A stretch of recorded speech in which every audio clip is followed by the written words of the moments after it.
Just a quick little update, because I'm at the laundromat and just washing all my bedding and Pixie's bedding and all that. They've actually got special washing machines for pet bedding, which is such a great idea.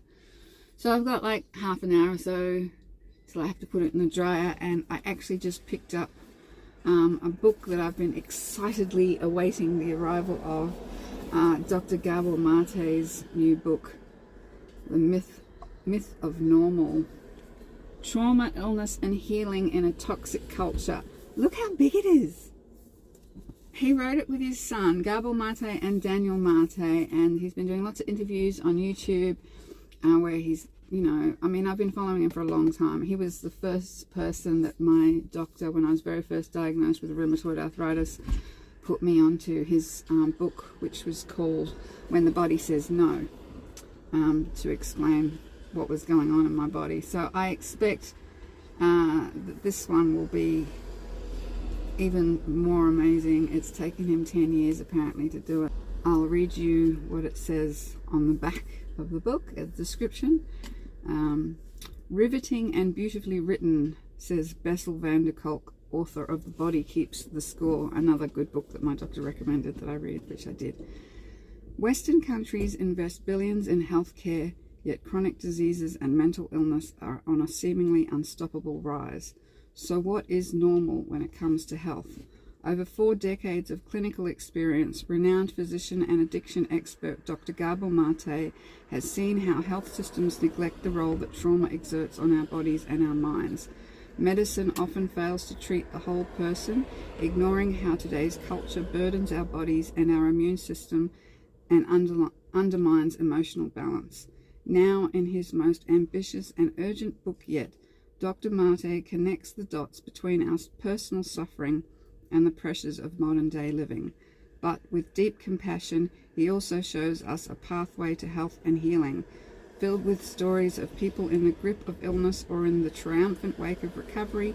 This life-affirming book, co-written with his son Daniel, proves true health is possible if we are willing to reconnect with each other and our authentic selves. Oh, I love that. It almost brings tears to my eyes. That's so exciting. So thank you, Gabor and Daniel, for this. And it actually wasn't very expensive. I got it online and it was $24. So for a book that big with, I'm sure, the best knowledge in it, I'm going to treasure this. I do carry around a few select books in my caravan, but I have an amazing book collection, but they're all in a box in my storage unit. But you're always conscious of weight when you live in a caravan, so but I really find it hard to read online. I find it, my eyes aren't really good. I find it hard to read anything really, but definitely reading online is not good. So there's nothing like a real book. Although this one's so heavy, I don't know how my hands are going to go holding it up. So, which is great because there's really nothing on Netflix these days, like nothing interesting. And last night I was just sitting there going, I don't even want to watch the screen. I don't want to watch videos. I don't want to do anything. So perfect timing getting this book, and I'm going to start reading it now while I'm sitting here in the car waiting for my laundry to be done. I've been really struggling the last sort of week or so.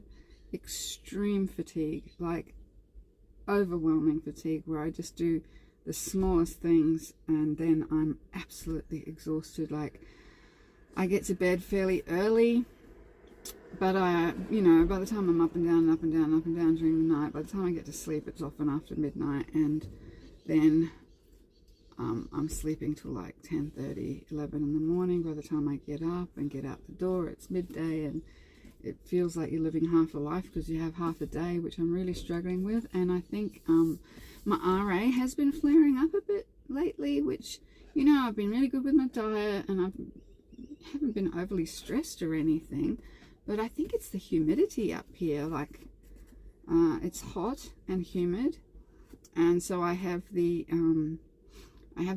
air conditioner going in the caravan. There's a setting on it called dry, which just sucks the humidity out of the air. Doesn't necessarily change the temperature, although I have that on at night. And I'm really conscious of trying to, lower the humidity as much as possible, because I looked it up online, and other people with RA were saying, yeah, humidity can makes all inflammation worse. You swell up more. So that could be what's going on there. I don't know. But yeah, really sort of wondering how I'm going to handle it. That's my dual washing tub that I do my squashing in when I stomp it with my feet when I do my normal clothes washing, and I can also use it as like a laundry hamper, and it's better than a basket because I can use it for washing, and I also can wash the dog in it. So that'll be the next job if I have enough energy after this making the bed and everything again, which takes pretty much all the spoons I have in my energy bank to just do that. Maybe tomorrow if it's not so. I didn't go busking today. I normally would try and get out and go for a busk, but I haven't been up to it. I'm so tired. I'm just so tired. I literally lie in bed thinking of nothing. It's like my brain doesn't even think, because that takes too much energy. I probably look really tired. I feel really tired, and yeah, anyway, that's my little update. So just excited about my book, really, mainly. That's good things happening in this, and I'm sure that'll be occupy the next probably week or two. It'll probably take me about, I reckon, a week or two to read that, which is good value for money there. So that's pretty much it. I haven't been anywhere exciting or done anything or seen anything. I have plans to go and see Australia Zoo and the Mullaney Botanical Gardens and Bird Sanctuary, to go to the beach, to go to all sorts of exciting things, but that's going to take a little bit of energy, and also it's school holidays at the moment, so those places will be super busy. So I will wait until the school holidays are over, and then I'll hopefully go and see some things to make some interesting videos rather than just me yabbering on. Yeah, that's my plan. Otherwise I'm resting a lot and preparing food, keeping my house tidy, playing with my dog. That's pretty much it. That's my life. So anyway, if you can get your hands on this book, even if you don't feel like reading, highly recommend looking Dr. Gabor up on YouTube. If you've got any kind of chronic illness or addiction, he's written a book about addictions as well. I think it's called Realm of the Hungry Ghost, Ghosts, something like that. He's got such a compassionate way of looking at the world and the human condition. Really wise guy, and he literally was just an absolute eye-opener for me to learn, the things that he's been studying as a doctor for years and years and years. So one of the world's great intellects that we really should support and follow. So get a hold of this book. Enjoy. See you later.